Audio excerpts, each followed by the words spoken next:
Hello friends, आज के इस वीडियो में हम आपके लिए लेकर आए हैं आपके बीएड सेकेंड ईयर के फर्स्ट पेपर की फर्स्ट यूनिट। आज पूरी ही हम कंप्लीट करने वाले हैं। दोस्तों, हमारे ये इजी नोट्स अवेलेबल हो गए हैं। अगर किसी के पास इजी नोट्स अवेलेबल नहीं हुए तो वो कहीं से अवेलेबल उसके सिटी में भी हो जाएंगे 2-4 दिन में। दोस्तों, अगर आपके पास अवेलेबल नहीं है या आपके पास पैसे नहीं है तब भी कोई बात नहीं है, मैं आपको अपने चैनल पर आपके सारे इजी नोट्स को कंप्लीट करा दूंगा। तो दोस्तों, आज का ये वीडियो इसी पे है कि आपके कैसे प्रश्न बनते हैं और किस तरीके के बनेंगे और आपका पेपर इससे बाहर नहीं जाएगा। दोस्तों, मैं आपको बता दूं कि इसमें काफ़ी क्वेश्चंस हैं जो गलत कराए गए हैं, तो उनके आंसर आप ध्यानपूर्वक देख लीजिएगा, अन्यथा मैं आपको सही से इसको बता दूंगा। तो चलिए दोस्तों, आज के इस वीडियो को शुरू करते हैं। दोस्तों, अगर आप चैनल पर नए हैं तो चैनल को सब्सक्राइब कर लें, साथ में बेल आइकन को प्रेस कर लें, जिससे आपको हमारी नई वीडियोज़ की नोटिफिकेशन मिले सबसे पहले। तो चलिए दोस्तों, आज के इस वीडियो को यहीं से शुरू करते हैं। दोस्तों, हमारा पहला प्रश्न है, भारत के राज चिन्ह में सत्यमेव जयते शब्द लिया गया है, तो ये कहाँ से लिया गया है? ये हमारा लिया गया है उपनिषद से। तो हमारा आंसर है ऑप्शन नंबर ए, उपनिषद से। अगला प्रश्न है हमारा, प्राचीन भारत में शिक्षा राज्य और सरकार या किसी भी पार्टी की नीतियों जैसे किसी भी बाहरी नियंत्रण से मुक्त थी। यह देखना राजा का कर्तव्य था कि विद्वान पंडित अपनी पढ़ाई करे और बिना किसी स्रोत के हस्तक्षेप के ज्ञान प्रदान करने के अपने कर्तव्य का पालन करे। यह कथन किसने कहा था? Doctor PN. प्रभा ने, अल्बर्ट आइंस्टीन ने, अरस्तू ने, डॉक्टर F.E. की ने। तो ये कथन ये है, ये कहा था डॉक्टर पी.एन. प्रभा ने। आंसर है हमारा ऑप्शन नंबर ए। अगला प्रश्न है हमारा, उपनिषद है महान महाकाव्य, कहानी, पुस्तकें, हिंदू दर्शन का स्रोत या कानूनी पुस्तकें? तो दोस्तों, उपनिषद जो है वो हिंदू दर्शन शास्त्र का एक स्रोत है। आंसर है हमारा ऑप्शन नंबर सी। अगला प्रश्न है हमारा, प्राचीन भारत में सबसे पहले जिस शिक्षा प्रणाली का विकास हुआ उसे कहा जाता है? शिक्षा की वैदिक प्रणाली, शिक्षा की बौद्ध प्रणाली, शिक्षा की मुगल प्रणाली और शिक्षा की ब्रिटिश प्रणाली? तो दोस्तों, सबसे पहली जो प्राचीन भारत की जो सबसे पहली शिक्षा प्रणाली है वो वैदिक प्रणाली। आंसर है हमारा ऑप्शन नंबर ए। अगला प्रश्न है हमारा, वैदिक काल में शिक्षा के उद्देश्य जहाँ ईश्वर की पूजा में धर्म की पूर्ति के लिए सार्वजनिक और नागरिक कर्तव्यों की पूर्ति, सामाजिक दक्षता में वृद्धि और राष्ट्रीय संस्कृति का संरक्षण और प्रसार होता है। यह किसने कहा? Doctor F.E. की ने, T.R. अल्टिकर ने, अरस्तू ने या फिर रूसो ने? तो दोस्तों, हमारा आंसर है ऑप्शन नंबर बी, T.R. अल्टिकर ने ये बात कही थी। दोस्तों, हमारा अगला प्रश्न है, उपनिषद को समर्पित पुस्तकों की एक श्रृंखला है। योग, सामाजिक कानूनन, धार्मिक अनुष्ठान या फिर दर्शन शास्त्र? तो ये धार्मिक अनुष्ठान है।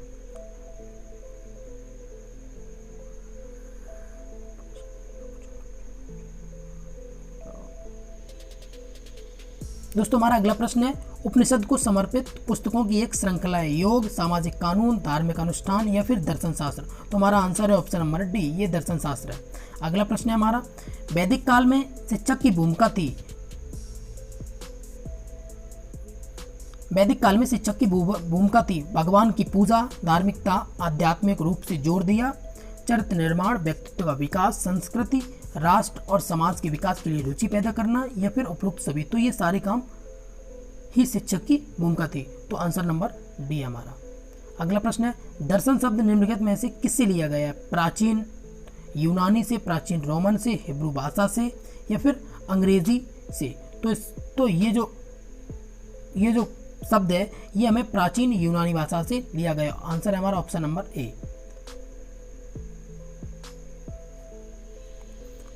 हमारा अगला प्रश्न है, वैदिक काल में पाठ्यचर्या मूल रूप से आधारित थी। वेद, मंत्र, उपनिषद या फिर पुराण? तो वैदिक काल में जो पाठ्यचर्या थी वो वेद पर आधारित थी, क्योंकि यहाँ वेदों का ज्ञान ही दिया जाता था। इसमें एक वेद में लगने वाला समय 12 वर्ष का था। 2 वेदों का अध्ययन हम 24 वर्ष में कर पाते थे, 3 वर्ष का अध्ययन 36 वर्ष में और 4 वर्ष का अध्ययन 48 वर्ष में कर पाते थे। एक वेद के अध्ययन करने वाले छात्र को स्नातक और 2 वेदों के अध्ययन करने वाले छात्र को वसु, 3 वेदों के अध्ययन करने वाले छात्र को रुद्र और 4 वेदों के अध्ययन करने वाले छात्र को आदित्य कहा जाता था। तो दोस्तों, चलिए अगले प्रश्न पे चलते हैं। अगला प्रश्न है हमारा, निम्नलिखित में से किस में प्रसिद्ध गायत्री मंत्र शामिल है? ऋग्वेद में, सामवेद में, उपनिषद में या फिर ऐतरेय ब्राह्मण में? हमारा आंसर है ऑप्शन नंबर ए, ऋग्वेद में गायत्री मंत्र शामिल है। अगला प्रश्न है हमारा, वैदिक शिक्षा की मुख्य विशेषता कौन सी है? प्रकाश का स्रोत, तीसरी आंख का ज्ञान, व्यक्तित्व का समग्र विकास, उपरोक्त सभी। तो ये सारी चीजें विशेषता थी। अगला प्रश्न है हमारा, प्रारंभिक वैदिक काल में वर्ण व्यवस्था आधारित थी, तो ये व्यवसाय आधारित थी, मतलब कर्म पे आधारित थी। फिर ये बाद में जाके जाति आधारित हो गई। अगला प्रश्न है हमारा, जन्म आधारित, सॉरी। अगला प्रश्न है हमारा, प्राचीन शिक्षा प्रणाली किस पर आधारित थी? पुराण, वेद, गुरुकुल, गुरु। तो प्राचीन जो शिक्षा प्रणाली है वो वेदों पर आधारित थी। अगला प्रश्न है हमारा, वैदिक काल की दो लोकप्रिय सभाएं थी, सभा और महासभा, महासभा और गणक सभा, सभा और सम्मति और कुला। आंसर है हमारा ऑप्शन नंबर सी, सभा और सम्मति। अगला प्रश्न है हमारा, प्राचीन शिक्षा प्रणाली को वैदिक शिक्षा व्यवस्था का कम क्यों दिया गया? क्योंकि यह पुराण पर आधारित थी, यह रामायण पर आधारित थी, यह उपनिषदों पर आधारित थी, यह वेदों पर आधारित थी। तो प्राचीन काल की जो शिक्षा थी वो वेदों पर आधारित थी। आंसर है हमारा ऑप्शन नंबर डी। अगला प्रश्न है हमारा, बच्चे कब तक अपने घरों से दूर रहते थे? प्रत्येक मानक के लिए, एक वर्ष के लिए, एक दशक के लिए, जब तक वे अपने लक्ष्य हासिल नहीं कर लेते थे। तो बच्चे अपने घरों से दूर तब तक रहते थे जब तक वो अपने लक्ष्य को हासिल नहीं कर देते थे। आंसर है हमारा ऑप्शन नंबर डी। अगला प्रश्न है हमारा, प्राचीन शिक्षा का उद्भव कहाँ से हुआ है? उपनिषद से, वेद से, पुराण से या रामायण से? हमारा आंसर है ऑप्शन नंबर बी। अगला प्रश्न है हमारा, शिक्षा प्रणाली में बल दिया गया स्वस्थ विभाग पर, स्वस्थ शरीर पर, दोनों पर या उपरोक्त में से किसी पर नहीं? तो शिक्षा प्रणाली हमें दोनों पर बल दिया गया, ए और बी। अगला प्रश्न है हमारा, वैदिक काल में विद्यार्थियों को शिक्षा कहाँ दी जाती थी? तो वैदिक काल में शिक्षा जो विद्यार्थियों को दी जाती थी वो गुरुकुलों में दी जाती थी। अगला प्रश्न है हमारा, सीखने के आवासीय स्थान थे, तो सीखने के जो आवासीय स्थान थे वैदिक काल में वो गुरुकुल ही थे। आंसर है हमारा ऑप्शन नंबर बी।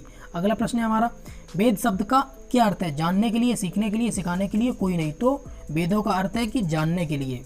अगला प्रश्न है हमारा, कक्षाओं में जो पढ़ाया जाता है उसे छात्र कैसे याद करते थे? लिख कर, ध्यान से, संशोधित करके या खेल कर? तो ध्यान से याद करते थे। अगला प्रश्न है हमारा, वेद शब्द की उत्पत्ति विद शब्द से हुई है जिसका अर्थ है सिद्धांत, ज्ञान, देवत्व, पवित्रता। आंसर है हमारा ऑप्शन नंबर बी, ज्ञान। अगला प्रश्न है हमारा, मैत्री, विशंबरा, अपला, गार्गी और लोपामुद्रा को कहा गया है रानी, महिला विद्वान, शिक्षक, विद्वानों की बहन है। तो ये महिला विद्वान थी जिन्हें इसे उपाधि दी गई है। अगला प्रश्न है हमारा, वेदों के बारे में कौन सा सत्य है? यह भारतीय जीवन में एक बहुत ही महत्वपूर्ण स्थान रखता है। भारतीय संस्कृति का आधार वेदों में निहित है।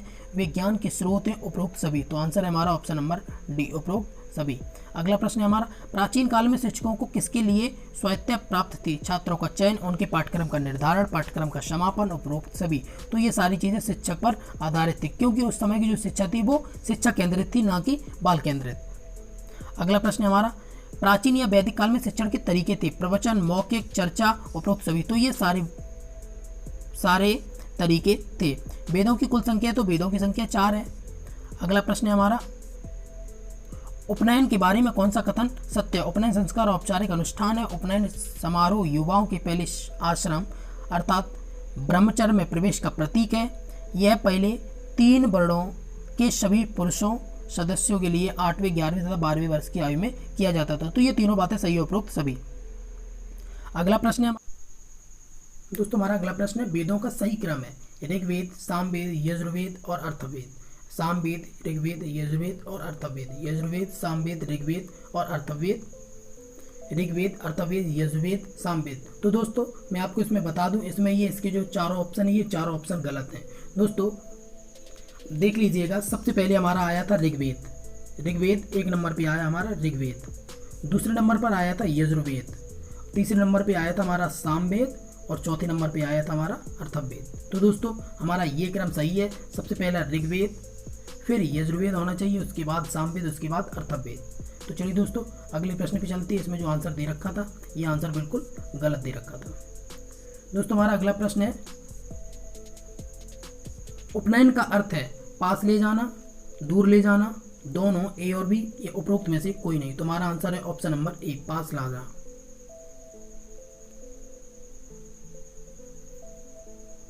सबसे पुराना वेद कौन सा है? ऋग्वेद, अर्थवेद, Yajurveda, Samaveda.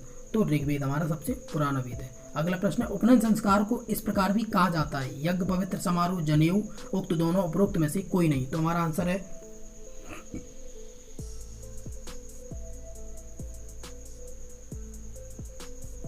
Option number C, उक्त दोनों। अगला प्रश्न है हमारा, इंद्र, अग्नि, रुद्र, अश्विनी, वरुण, मारुति, सावित्री और सूर्य जैसे देवताओं की स्तुति का उल्लेख किस वेद में किया गया है? सामवेद, ऋग्वेद, अथर्ववेद, यजुर्वेद। आंसर है हमारा ऑप्शन नंबर बी, ऋग्वेद में। अगला प्रश्न है हमारा, वैदिक शिक्षा का गुण क्या है? यह मानव जीवन के समग्र विकास में पूरी तरह सफल रही है। इस शिक्षा ने जीवन की सर्वोच्च उपलब्धि को समक्ष किया है। यह चरित्र और व्यक्तित्व के विकास में मदद करती है। उपरोक्त सभी, तो ये सभी है, उपरोक्त सभी। आंसर है हमारा ऑप्शन नंबर डी। अगला प्रश्न हमारा, पहला वेद कौन सा है? Rigveda, option number D. अगला प्रश्न है, वैदिक शिक्षा के मुख्य उद्देश्य शारीरिक और बौद्धिक विकास, नैतिकता और आध्यात्मिकता विकास, संस्कृति का संरक्षण और प्रसार, उपरोक्त सभी। तो आंसर है हमारा ऑप्शन नंबर डी, उपरोक्त सभी। अगला प्रश्न है हमारा, आधुनिक शिक्षा में वैदिक शिक्षा को महत्वपूर्ण माना जाता है। बच्चे का सर्वांगीण विकास, अवसर की समानता, शिक्षा का मुक्त और सार्वभौमिकरण, उपरोक्त सभी। तो हमारा ऑप्शन आंसर है ऑप्शन नंबर डी, उपरोक्त सभी। अगला प्रश्न हमारा, दूसरा वेद कौन सा है? तो दूसरा वेद हमारा यजुर्वेद है, ऑप्शन नंबर ए। अगला प्रश्न हमारा, वैदिक काल का पाठ्यक्रम इस प्रकार था, वेद और वैदिक साहित्य, तर्क, धर्म, उपरोक्त सभी। तो हमारा आंसर है ऑप्शन नंबर डी, उपरोक्त सभी। अगला प्रश्न हमारा, तीसरा वेद कौन है? तो तीसरा वेद हमारा कौन सा वेद है? हमारा तीसरा वेद है सामवेद, सामवेद। अगला प्रश्न है हमारा, प्राचीन काल में शिक्षा की केंद्र कौन सी थी? मंदिर, विश्वविद्यालय, बिहार, गुरुकुल। आंसर है हमारा ऑप्शन नंबर डी, गुरुकुल। अगला प्रश्न है, भारतीय संगीत के इतिहास का उल्लेख किस वेद में किया गया है? ऋग्वेद, यजुर्वेद, अथर्ववेद, सामवेद। तो हमें ये सामवेद में इसके संगीत का मिलता है। अगला प्रश्न है, वैदिक काल में शिक्षण की विधि क्या थी? गुरुकुल विधि, मौखिक विधि, श्रवण विधि या उपरोक्त सभी? तो गुरुकुल विधि, मौखिक विधि, श्रवण विधि, क्योंकि जो मौखिक होगा वही तो हमें सुनाई देगा, क्योंकि सुनने वाला भी यही था। तो हमारा आंसर है ऑप्शन नंबर डी, उपरोक्त सभी। अगला प्रश्न है हमारा, चौथा वेद कौन सा है? तो हमारा चौथा वेद है अथर्ववेद, ऑप्शन नंबर ए। गुरुकुल पद्धति प्रचलित थी बौद्ध काल में, मध्यकालीन अवधि में, वैदिक काल में, ब्रिटिश काल में। आंसर हमारा ऑप्शन नंबर सी, वैदिक काल में। अगला प्रश्न है, अथर्ववेद मुख्यतः किस विज्ञान से संबंधित है? कंप्यूटर विज्ञान, चिकित्सा विज्ञान, सूचना विज्ञान, उपरोक्त सभी। तो चिकित्सा विज्ञान, क्योंकि इसमें जड़ी बूटी का प्रयोग किया गया था अथर्ववेद में। अगला प्रश्न है हमारा, किस काल में स्वाध्याय को अधिक महत्वपूर्ण माना जाता था? बौद्ध काल में, वैदिक काल में, मध्ययुगीन काल में या फिर ब्रिटिश काल में? तो हमारा आंसर है ऑप्शन नंबर बी। स्वाध्याय का मतलब होता है कि स्वयं से अध्ययन करना। अगला प्रश्न हमारा, प्राचीन काल में शिक्षा थी शिक्षा केंद्रित, बाल केंद्रित, विषय केंद्रित, पाठ्यक्रम केंद्रित, शिक्षा केंद्रित। तो हमारा आंसर है ऑप्शन नंबर ए, शिक्षा केंद्रित। यहाँ शिक्षा थी क्योंकि जो शिक्षक पढ़ाते थे वही हम पढ़ते थे, ना कि बच्चे के सिलेबस के अनुसार ही उसको पढ़ाया जाता था। जो आज की शिक्षा है वो बाल केंद्रित है। तो हमारा अगला प्रश्न है, वैदिक शिक्षा की मुख्य विशेषताओं में शामिल है मुफ्त शिक्षा प्रदान करना, प्रकाश का स्रोत, सुधार की एजेंसी, उपरोक्त सभी। आंसर हमारा ऑप्शन नंबर डी, सभी। अगला है, किस शिक्षा प्रणाली में छात्र को शमन कहा जाता था? वैदिक काल में, इस्लामी में, बौद्ध, इनमें से कोई नहीं। तो दोस्तों ये गलत लिखा, ये शमन नहीं होता, ये श्रमण होता है।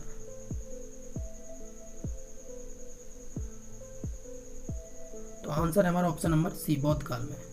अगला प्रश्न है, बौद्ध धर्म के संस्थापक किसे कहा जाता है? तो R K Mukherjee, Gautam Buddh Nagar, T R Altekar, Gautam Buddha, Mahavir. तो हमारा answer option number B, Gautam Buddha को।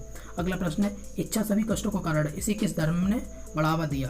तो इच्छा सभी कष्टों का कारण है, तो आपको पता होगा कि दुख, संसार में दुख है, दुख का कारण है, दुख के कारण का निवारण है और दुख के निवारण के उपाय हैं। ये सभी बात कही थी बौद्ध धर्म ने। तो हमारा आंसर है बौद्ध धर्म। दोस्तों हमारा अगला प्रश्न है, ऑप्शन नंबर ए है इसमें आंसर, बौद्ध धर्म।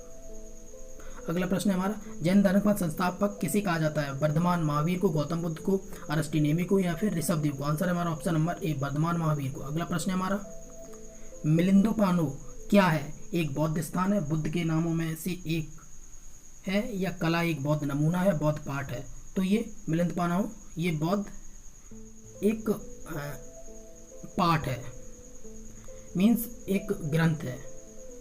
अगला प्रश्न है हमारा, बौद्ध शिक्षा प्रणाली की अवधि लगभग है 2री शताब्दी ईसा पूर्व, 4ठी शताब्दी ईसा पूर्व, 6ठी शताब्दी ईसा पूर्व या फिर 5वीं शताब्दी ईसा पूर्व। आंसर हमारा ऑप्शन नंबर डी 6ठी शताब्दी ईसा पूर्व माना जाता है।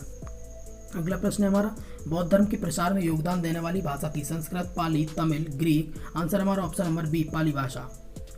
बौद्ध शिक्षा की शिक्षा आधारित थी महावीर, गौतम बुद्ध, अरस्टिनेव या फिर ऋषभदेव। तो Gautam Buddha, option number B. अगला प्रश्न है हमारा, बौद्ध धर्म में शिक्षा की दीक्षा का समारोह निम्नलिखित में से कौन सा है? शिक्षा, उपनयन, पवज्जा, दीक्षा। आंसर है हमारा ऑप्शन नंबर सी, क्योंकि बौद्ध धर्म में जो शिक्षा प्रारंभ होती थी उस समय जो संस्कार होता था उसे हम पवज्जा संस्कार कहते थे। इसमें जो छात्र होता था उसके सर के बाल मुड़वाए जाते थे। अगला प्रश्न, और भी काफ़ी क्रियाएं होती थी। अगला प्रश्न हमारा, बौद्ध शिक्षा प्रणाली थी मठवासी, यथार्थवासी, मानवतावासी, उपरोक्त सभी। तो यहाँ पे मठों में जाके रहना पड़ता था। अगला प्रश्न है हमारा, बुद्ध नाम का अर्थ है प्रबुद्ध, सीखा, दिव्य, पवित्र। आंसर है हमारा ऑप्शन नंबर ए प्रबुद्ध। अगला प्रश्न है, बौद्ध काल में शिक्षा के केंद्र थे विश्वविद्यालय, गुरुकुल, मंदिर, मठ और विहार। तो मठों में प्राथमिक शिक्षा और विहारों में उच्च शिक्षा दी जाती थी। Option number D. अगला प्रश्न है हमारा, बुद्ध ने कर्म के सिद्धांत को खारिज किया। कर्म के सिद्धांत पर गैर प्रतिबद्ध था, कर्म के सिद्धांत में विश्वास किया, कर्म के सिद्धांत के लिए एक विकल्प का सुझाव दिया। तो दोस्तों मैं आपको बता दूं, इसमें आंसर है हमारा ऑप्शन नंबर सी, क्योंकि बुद्ध ने ये कहा है कि यदि कमरे में दीपक जल रहा है, कोई व्यक्ति अगर आपसे कहता है कि इसमें दीपक जल रहा है, तो आप उसको उसके कहने से न माने, उसमें जाकर देखें कि वास्तव में यहाँ दीपक जल रहा है या नहीं जल रहा है। तो ये कर्म के सिद्धांत में विश्वास रखता था। अगला प्रश्न है हमारा, सभी जातियों को अध्ययन के लिए कहाँ प्रवेश दिया गया? बौद्ध संघ में, संघ, मंदिर में, गुरुकुल में, विश्वविद्यालय। तो मैं आपको बता दूं कि जो वैदिक काल था, इस काल में शूद्रों और स्त्रियों को शिक्षा से वंचित रखा जाता था, लेकिन बौद्ध काल में सभी जातियों, कोई भी वर्ण व्यवस्था का कोई भी इशू नहीं था, इसमें सभी जातियों के लोगों को शिक्षा दी जाती थी। तो हमारा आंसर है ऑप्शन नंबर ए। अगला प्रश्न है हमारा, मानव जाति के दुखों के अंत के लिए अष्टांगिक मार्ग का प्रतिपादन किसने किया है? तो ये महावीर स्वामी, गौतम बुद्ध, आदि शंकराचार्य, कबीर। तो हम ये किया है गौतम बुद्ध ने। अगला प्रश्न हमारा, मेरे विचार में बौद्ध धर्म हमेशा से एक नया धर्म नहीं बल्कि धार्मिक, सामाजिक, दार्शनिक और राजनीतिक अपनों विभिन्न अभिव्यक्तियों में भारतीय मन का एक प्राकृतिक विकास प्रतीत होता है। यह किसने कहा है? डी.आर. अल्टिकर ने, मैक्स मुलर ने, आर.के. मुखर्जी ने, राधा कृष्णन ने। हमारा आंसर है ऑप्शन नंबर बी, ये मैक्स मुलर ने ये बात कही है। अगला प्रश्न है हमारा, त्रिपिटक किसकी पवित्र पुस्तक है? तो ये बौद्ध धर्म की पवित्र पुस्तक है। अगला प्रश्न है हमारा, बौद्ध शिक्षा के तत्व कौन से हैं? पवज्जा अनुष्ठान, उपसंपदा अनुष्ठान, मोक्ष या निर्वाण, उपरोक्त सभी। तो पवज्जा अनुष्ठान, जो पवज्जा संस्कार होता था ये शिक्षा के प्रारंभ में होता था। उपसंपदा जो संस्कार होता था ये उच्च शिक्षा के लिए होता था। मोक्ष या निर्वाण इस बौद्ध धर्म की शिक्षा का लक्ष्य था। और तो ये तीनों हमारे सही है, इसके मतलब ऑप्शन नंबर डी। अगला प्रश्न है हमारा, निम्नलिखित में से बौद्ध साहित्य की पहचान कीजिए। त्रिपिटक, उपनिषद, अंग, अरण्यक। तो त्रिपिटक, आंसर हमारा ऑप्शन नंबर ए। पवज्जा अनुष्ठान में क्या था? छात्र द्वारा अपने सिर के बाल मुड़वाना, पीले वस्त्र धारण करना, मठ में रहने वाले बौद्ध भिक्षुओं के पैरों में अपना सिर रखना। तो दोस्तों ये तीनों चीजें होती थी उपरोक्त सभी, ऑप्शन नंबर डी। अगला प्रश्न है हमारा, नौवें अष्टांग पथ में कौन सा शामिल नहीं है? सही भाषण, सही ध्यान, सम्यक ध्यान, सम्यक योग। तो हमारा आंसर है ऑप्शन नंबर डी, सम्यक योग। बुद्ध के अष्टांगिक पथ में शामिल नहीं था सही संकल्प, सही विचार, सही भाषण, सही शिष्टाचार। तो हमारा आंसर है ऑप्शन नंबर डी, सही शिष्टाचार। पवज्जा अनुष्ठान में छात्र को कौन सी शपथ लेनी पड़ती थी? मैं बुद्ध की शरण लेता हूँ, मैं धम्म की शरण लेता हूँ, मैं संघ की शरण लेता हूँ। उपरोक्त सभी। दोस्तों ये धर्म नहीं या धम्म होगा। अगला प्रश्न है हमारा, निम्नलिखित में से कौन सा अष्टांगिक पत्र बौद्ध धर्म में शामिल नहीं है? सही भाषण, सही आचरण, सही इच्छा, सही प्रयास। आंसर है हमारा ऑप्शन नंबर सी। अगला प्रश्न है हमारा, पवज्जा अनुष्ठान में विद्यार्थी को कितने नियमों का पालन करना चाहिए?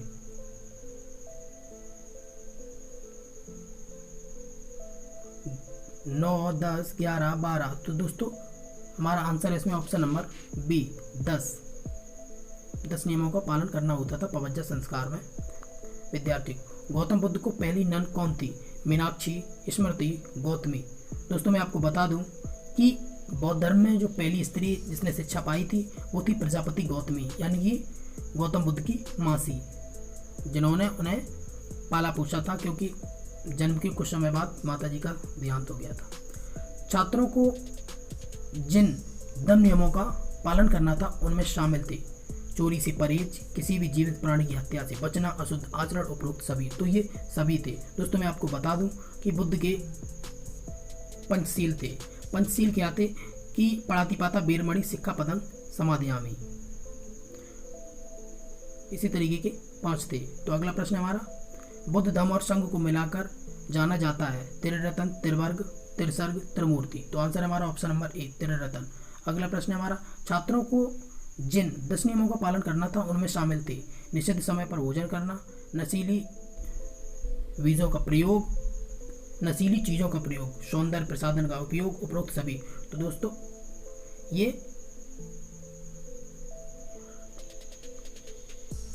बिल्कुल गलत है। छात्रों को जिन 10 नियमों का पालन करना था उनमें शामिल थे। तो इसमें ये ऑप्शन सही नहीं दे रखे हैं। इसमें सिर्फ एक ऑप्शन ही सही है, वो है निश्चित समय पर भोजन करना। बाकी ये तीनों गलत हैं। ये नशीली चीज़ों का प्रयोग, सौंदर्य प्रसाधन का प्रयोग या फिर उपरोक्त डी, ये तीनों गलत हैं। तो इसमें आंसर बिल्कुल गलत दे रखा है। अगला प्रश्न है हमारा, महायान बौद्ध धर्म में उपदेश देने की अपनाई गई भाषा थी पाली, ब्राह्मी, संस्कृत, प्राकृत। तो महायान धर्म में उपदेश देने के लिए अपनाई गई भाषा थी,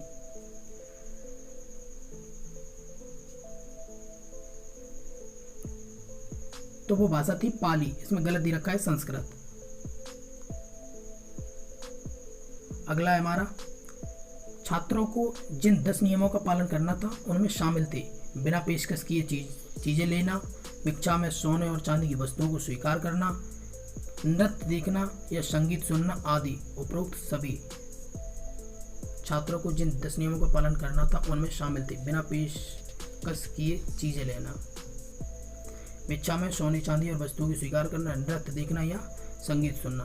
दोस्तों मैं आपको बता दूं इसमें ऑप्शन नंबर सी जो है ये शामिल नहीं था, बाकी ये दोनों शामिल थे। इसमें भी आंसर गलत दे रखा है। अगला प्रश्न है हमारा, नोबेल अष्टांग पथ में कौन शामिल है? सही कार्य, सही जीवन, सही प्रयास, उपरोक्त सभी। तो ये बिल्कुल सही है, ऑप्शन नंबर डी। अगला प्रश्न है हमारा, बौद्ध धर्म ने समाज के 2 वर्गों को अपनी संघ में आने की अनुमति देकर एक महत्वपूर्ण प्रभाव डाला। वह थे व्यापारी और पुजारी, साहूकार और दास, योद्धा और व्यापारी, महिलाएं और शूद्र। तो महिलाएं और शूद्र, ऑप्शन नंबर डी। मैंने आपको बताया ना, वैदिक काल में महिलाएं और शूद्रों की शिक्षा से वंचित रखा जाता। अगला प्रश्न है हमारा, पवज्ज अनुष्ठान करने के बाद छात्र को कहा जाता था भिक्षु, श्रमण, उक्त दोनों, कोई नहीं। तो हमारा आंसर है श्रमण कहा जाता था। अगला प्रश्न है हमारा, भारत के बाहर बौद्ध धर्म को सबसे पहले स्वीकार किया गया? चीन, जापान, श्रीलंका, तिब्बत। क्योंकि भारत के पास में श्रीलंका था तो सबसे पहले श्रीलंका ही पहुंचा। अगला प्रश्न है हमारा, 20 वर्ष की आयु प्राप्त करने के बाद छात्र को कौन सा अनुष्ठान करना पड़ता था? पवज्ज अनुष्ठान, उपसंपदा अनुष्ठान, ध्यान, उपनयन। ये अनुष्ठान का मतलब संस्कार से है। तो दोस्तों ऑप्शन नंबर बी, उपसंपदा संस्कार होता था। उस स्थान का उल्लेख करें जहाँ बुद्ध को ज्ञान प्राप्त हुआ था। तो बुद्ध को जो ज्ञान प्राप्त हुआ था वो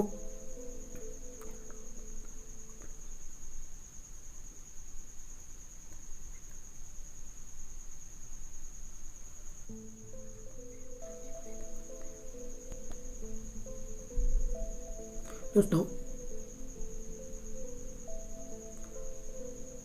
उस स्थान का उल्लेख करें जहां बुद्ध को ज्ञान प्राप्त हुआ था। तो बुद्ध को ज्ञान प्राप्त हुआ था बोध गया में, बोधि वृक्ष के नीचे। अगला प्रश्न है हमारा, उपसंपदा अनुष्ठान किस उम्र में किया जाता था? 10 साल की उम्र के बाद, 20 साल की उम्र के बाद, 30 वर्ष की आयु के बाद, 40 वर्ष की आयु के बाद। तो ये 20 वर्ष की आयु के बाद होता था।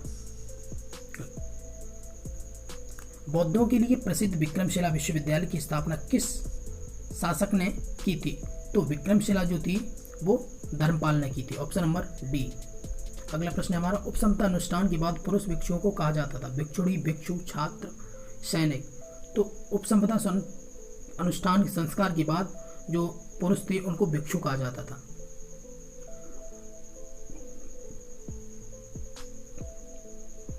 अगला प्रश्न है, बुद्ध ने किस भाषा में उपदेश दिया था? हिंदी, पाली, उर्दू, हिब्रू। तो आंसर है हमारा ऑप्शन नंबर बी, क्योंकि बौद्ध धर्म में पाली भाषा ही प्रचलन में थी। उपसंपदा अनुष्ठान के बाद महिलाओं भिक्षुओं को क्या कहा जाता था? भिक्षु, भिक्षुणी, छात्रा, सैनिक। तो आंसर है हमारा ऑप्शन नंबर बी, भिक्षुणी कहा जाता था। अगला प्रश्न है हमारा, भारतीय दर्शन की निम्नलिखित में से कौन सी प्रणाली चार्वाकवाद, आजीविका, जैन धर्म और बौद्ध धर्म की विचारधारा को कायम रखती है? भारतीय दर्शन की रूढ़िवादी प्रणाली, भारतीय दर्शन की परंपरागत प्रणाली, दोनों ए और बी, उपरोक्त में से कोई नहीं। तो भारतीय दर्शन को निम्नलिखित में से कौन सी प्रणाली चार्वाकवाद, आजीविका, जैन धर्म और बौद्ध धर्म की विचारधारा को कायम रखती है? भारतीय दर्शन की अपरंपरागत प्रणाली, क्योंकि ये परंपरा पर आधारित नहीं थे। Option number B. अगला प्रश्न है हमारा, उपसंपदा के अवसर पर कितने भिक्षुओं की उपस्थिति आवश्यक थी? तो 10 भिक्षुओं की उपस्थिति आवश्यक थी। Option number B. भिक्षुओं और भिक्षुणियों ने कहाँ शिक्षण ग्रहण की? मंदिरों में, बिहारों में, गुरुकुलों में, टूल में। तो आंसर है हमारा ऑप्शन नंबर बी, बिहारों में। अगला प्रश्न है, बौद्ध काल के दौरान भिक्षु शिक्षा की कुल अवधि छात्रों के लिए थी? 11 साल, 15 साल, 18 साल, 22 साल। ऑप्शन नंबर डी, 22 साल। तक्षशिला में धार्मिक सभाएं शामिल थी? हिंदू धर्म, बौद्ध धर्म, ईसाई धर्म या फिर इस्लाम धर्म। तो मैं आपको बता दूं कि तक्षशिला जो विश्वविद्यालय था उसमें धार्मिक शिक्षाएं शामिल थी बौद्ध धर्म की। अगला प्रश्न है हमारा, 12 वर्ष की आयु तक शिक्षा की अवधि कहलाती थी? उपनयन, पवज्जा, उपसंपदा, कोई नहीं। तो हमारा आंसर है ऑप्शन नंबर बी, पवज्जा संस्कार कहलाता था।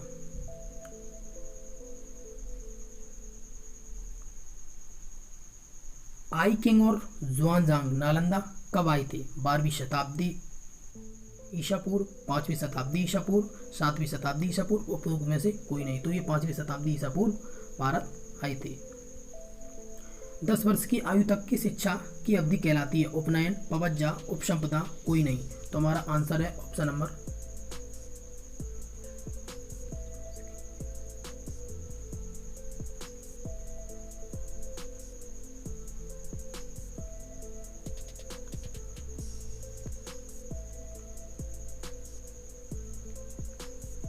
दोस्तों मैं आपको बता दूं कि जो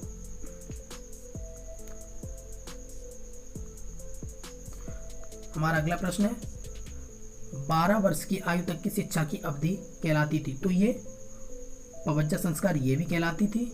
और हमारा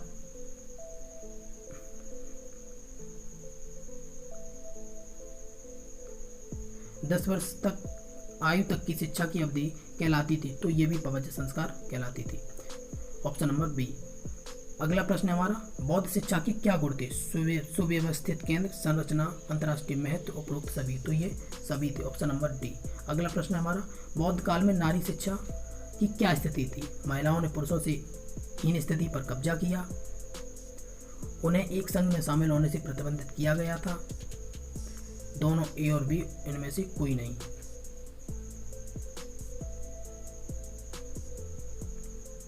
ऑप्शन नंबर सी, दोनों ए और बी। अगला प्रश्न है हमारा, प्राथमिक शिक्षा कहाँ प्रदान की जाती थी? बिहार में, मठ में, दोनों ए और बी, इनमें से कोई नहीं। तो जो प्राथमिक शिक्षा थी वो मठों में दी जाती, प्राथमिक शिक्षा दोनों में दी जाती थी, दोनों ए और बी। हाँ, अगर पूछा जाए कि शिक्षा प्रारंभ कहाँ से होती थी तो शिक्षा बौद्ध धर्म में प्रारंभ मठ से होती थी। अगला प्रश्न है हमारा, बौद्ध शिक्षा के उद्देश्य क्या थे? शिक्षा का विकास, चरित्र का निर्माण, जीवन की तैयारी, उपरोक्त सभी। तो ये ऑप्शन नंबर डी, ये सभी है। लेकिन अगर यहीं पे पूछा जाए कि निर्माण की प्राप्ति मीन्स, तो निर्माण की प्राप्ति ही इसमें होती थी, लेकिन इसमें ऐसा ऑप्शन नहीं दे रखा है, तो हम यहाँ उपरोक्त सभी करेंगे। आधुनिक शिक्षा में बौद्ध शिक्षा प्रणाली का योगदान, शिक्षा पर केंद्रीय नियंत्रण की शुरुआत, शिक्षा के स्तर में विभाजन, कला, शिल्प और व्यावसायिक शिक्षा की महत्व, उपरोक्त सभी। आंसर हमारा ऑप्शन नंबर डी, आधुनिक शिक्षा में बौद्ध शिक्षा प्रणाली का योगदान है। अगला है हमारा, बौद्ध शिक्षा का मुख्य उद्देश्य था बच्चे की व्यक्तिगत सर्वांगीण विकास, धर्म का प्रचार, धार्मिक भावनाओं का समावेश, उपरोक्त सभी। तो ये सभी चीजें थी। Option number D. अगला प्रश्न हमारा, बौद्ध काल में शिक्षा को 2 स्तरीय प्रणाली को विभाजित किया गया था? प्रारंभिक शिक्षा, उच्च शिक्षा, दोनों ए और बी, इनमें से कोई नहीं। तो हमारा आंसर है ऑप्शन नंबर सी। लेकिन दोस्तों मैं आपको बता दूं कि बौद्ध काल में त्रिस्तरीय प्रणाली शिक्षा की लागू थी, प्रारंभिक, माध्यमिक और उच्च शिक्षा। इसमें हमें ऑप्शन नहीं दे रखा है, तो इसमें हम दोनों करेंगे, ए और बी। अगला प्रश्न है हमारा, बौद्ध शिक्षा मनुष्य को प्रदान करती है मोक्ष या निर्माण, ज्ञान, धन, शक्ति। तो मोक्ष या निर्माण। अगला प्रश्न है हमारा, बौद्ध काल में शिक्षा को थी 2 स्तरीय प्रणाली, त्रिस्तरीय प्रणाली, 4 स्तरीय प्रणाली, 5 स्तरीय प्रणाली। आंसर है हमारा ऑप्शन नंबर बी, त्रिस्तरीय प्रणाली थी। इसमें हमें ऑप्शन गलत दे रखा है। अगला प्रश्न, किस शिक्षा प्रणाली में 4 आर्य सत्यों का प्रचार किया गया? तो 4 आर्य सत्य जो है वो बौद्ध काल में है। 4 आर्य सत्य कौन से हैं? कि दुख है, दुख का कारण है, दुख का निवारण है, दुख के निवारण के उपाय हैं, ये 4 थे। अगला प्रश्न हमारा, बौद्ध काल के पाठ्यक्रम में शामिल है हेतु विद्या, तर्क, न्याय, तर्क का विज्ञान, अध्यात्म, दर्शन, उपरोक्त सभी। तो ये सभी थे। आंसर है हमारा ऑप्शन नंबर डी। 4 आर्य सत्यों में कौन सा सम्मिलित नहीं है? अष्टांगिक पथ, 10 मार्गों पथ, इच्छा को दूर करना, इच्छा दुख का कारण है।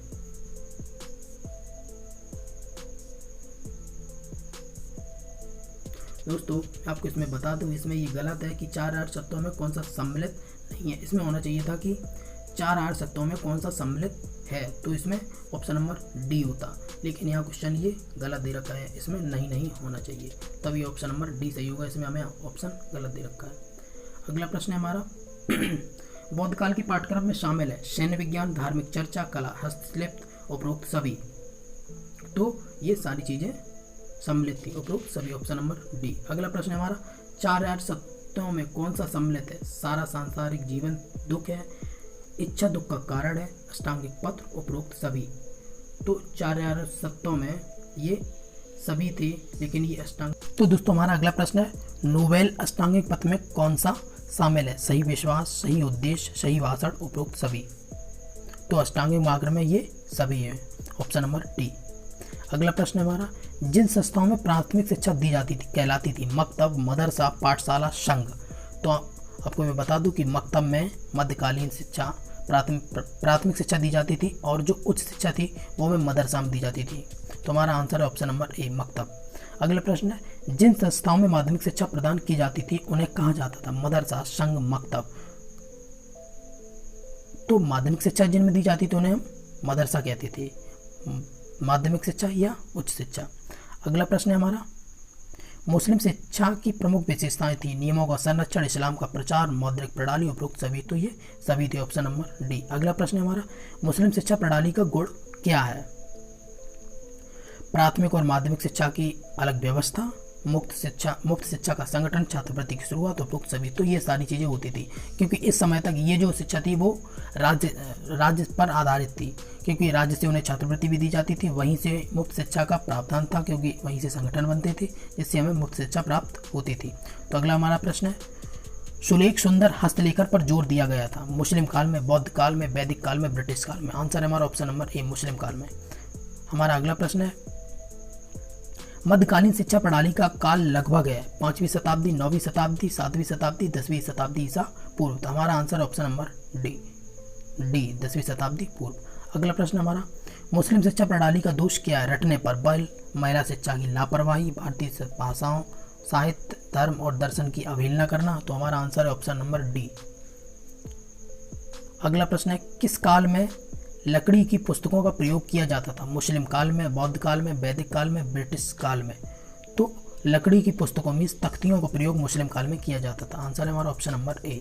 अगला प्रश्न है, मुसलमानों ने किस सदी में प्राथमिक और माध्यमिक विद्यालयों की स्थापना की? 7वीं शताब्दी, 9वीं शताब्दी, 10वीं शताब्दी या फिर 11वीं सदी। तो हमारा आंसर है 11वीं सदी। अगला प्रश्न है हमारा, आईना ये अकबरी पुस्तक किस सम्राट की है? बीरबल, अकबर, हुमायूं, जहांगीर। आंसर है हमारा ऑप्शन नंबर बी, अकबर की ये पुस्तक है आईना अकबरी। अगला प्रश्न है हमारा, किस शहर में स्कूल कॉलेज स्थापित किए गए थे? दिल्ली, इलाहाबाद, लखनऊ और आगरा, उपरोक्त सभी। तो ये सभी जगह स्कूल और कॉलेज मध्यकाल में स्थापित किए गई थी। निगरानी प्रणाली किस काल में मौजूद थी? वैदिक काल में, बौद्ध काल में, ब्रिटिश काल में, मुस्लिम काल में। आंसर है हमारा ऑप्शन नंबर डी, मुस्लिम काल में निगरानी प्रणाली लागू थी। मध्यकालीन भारत में शिक्षा व्यवस्था किसके नियंत्रण में थी? उलमा, भिक्षुओं, पादरी, कोई नहीं।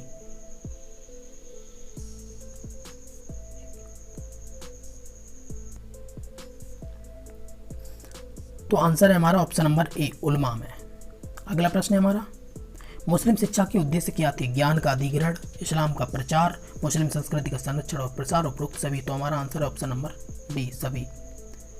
मध्ययुगीन काल में पाठ्यक्रम में शामिल हो सकते थे कुरान, व्याकरण की शिक्षा, धार्मिक निर्देश, उपरोक्त सभी। तो ये सभी थे, ऑप्शन नंबर डी। अगला प्रश्न हमारा, मुस्लिम शिक्षा की प्रमुख विशेषताएं थी? इस्लाम का प्रचार, ईसाई धर्म का प्रचार, हिंदू धर्म का प्रचार या जैन धर्म का प्रचार? तो मध्यकालीन जो शिक्षा थी उसमें इस्लाम धर्म का प्रचार ही किया जाता था। ऑप्शन है, आंसर ऑप्शन नंबर ए। अगला प्रश्न हमारा, मुस्लिम काल में किस प्रकार की संस्थाएं पाई गई? मकतब, मदरसा, दोनों ए और बी? तो आंसर है हमारा दोनों ए और बी। शिक्षण के तरीके क्या थे? मौखिक विधि, प्रदर्शन विधि, भूमिका विधि, भूमिका निभाना, ये सभी। तो हमारा आंसर है ऑप्शन नंबर ए, मौखिक विधि। दोस्तों आपको हमारा सेशन कैसा लगा हमें कमेंट सेक्शन में जरूर बताएं। दोस्तों अगर आपको वीडियो अच्छी लगी हो तो वीडियो को एक लाइक जरूर कर दें, और दोस्तों वीडियो पर कमेंट करना न भूलें, और अगर आप चैनल पर नए हैं तो चैनल को सब्सक्राइब कर दें। मैं आपके लिए पूरे इजी नोट्स का सॉल्यूशन लेके आता रहूँगा। तो चलिए दोस्तों आज के इस वीडियो को यहीं समाप्त करते हैं, बहुत जल्दी मिलते हैं अपने नेक्स्ट वीडियो में, तब तक के लिए नमस्कार। और हाँ दोस्तों, जो भी प्रश्न गलत हैं उन्हें कृपया करके सही कर लें, क्योंकि इजी नोट्स में बहुत से प्रश्न गलत आ रहे हैं। सो